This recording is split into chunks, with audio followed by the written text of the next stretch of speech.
Hi అండి, అందరికీ నమస్కారం. కలియుగ అవతార పురుషుడైన శ్రీ తిరుమల వెంకటేశ్వరుడు ఆ తండ్రి చేరుకోవడమే ఒక అదృష్టం. ఆ ప్రసాదం స్వీకరించడమే పూర్వజుల సుకృతంగా భావించే మన హిందువులం అందరం. మరి అలాంటి ప్రసాదం గురించి ఈ శివజ్యోతి గారు ప్రసాదాన్ని అడుకోవడం, కాస్ట్లీ ప్రసాదమని, బిగ్గర్ అని తన మాటల ద్వారా అర్థమవుతుంది.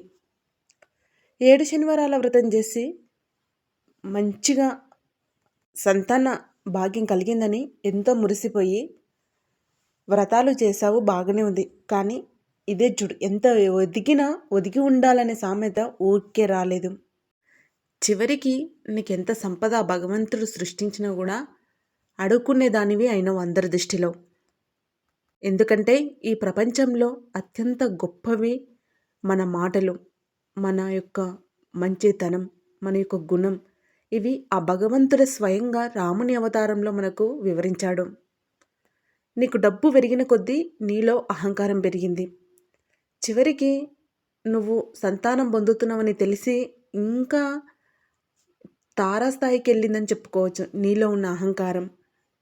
యాప్స్ అని పేద ప్రజలను టార్గెట్ చేసి సంపద సృష్టించావు. ఆ సంపద ఏదో ఒకరోజు మట్టిలో కలిసిపోతుంది. పోనీలే, నువ్వు నిజాయితీ పరులాలు అయితే నీ సంపద నీ దగ్గరనే ఉంటుందేమో. కానీ చివరికి ఆ భగవంతుడు 7 శనివారాల వ్రతం ద్వారా నాకు బిడ్డను ప్రసాదిస్తుండని నువ్వే వీడియోస్ పెట్టావు, బాగానే ఉంది. కానీ చివరికి నీకేం దుబ్బరోగం వచ్చిందని పరమ పవిత్రమైన స్వామివారి ప్రసాదంపై నువ్వు అలా మాట్లాడడం, నువ్వు అలా మాట్లాడడానికి కారణాలు సెలబ్రిటీని అయిపోయానన్న అహంకారం, సంపద ఉంది అన్న ఆలోచన. చివరికి నేను అన్నీ సాధించాను, ఎన్నో ఏళ్ళ నుంచి చూస్తున్నా, నాకు ఇప్పుడు కలిగింది ఆ భాగ్యం సంతానం అని మరొక అహంకారం. ఇవన్నీ నీకు మన సనాతన ధర్మంలో ఆ భగవంతుణ్ణి, మన విలువలు నువ్వు తెలుసుకోలేకపోతున్నావు. ఇప్పుడు నువ్వు చేయాల్సింది ఒకటే, హిందూ ప్రజలను క్షమాపణ కోరుకోవడం, అదేవిధంగా ఆ కలియుగ అవతార పురుషుడి పాదాలను స్మరిస్తూ, జీవితంలో నేను చేసిన అతిపెద్ద తప్ప అని నువ్వు గమనిస్తూ ఆ తండ్రికి నువ్వు క్షమాపణ కోరుకోవడం తప్ప ఇక నీ చేతిలో ఏమీ లేదు. తిరుమలను రప్పించుకున్నది ఆ స్వామి. కానీ నువ్వు అంత పవిత్రమైన తిరుమలకి వెళ్ళి నీ అహంకారాన్ని, నీ ఆలోచనను నువ్వే నీ చేతులారా నిరూపించుకున్నావు. కాబట్టి ఇప్పుడు ప్రజలు ఎవ్వరు నిన్ను క్షమించరు.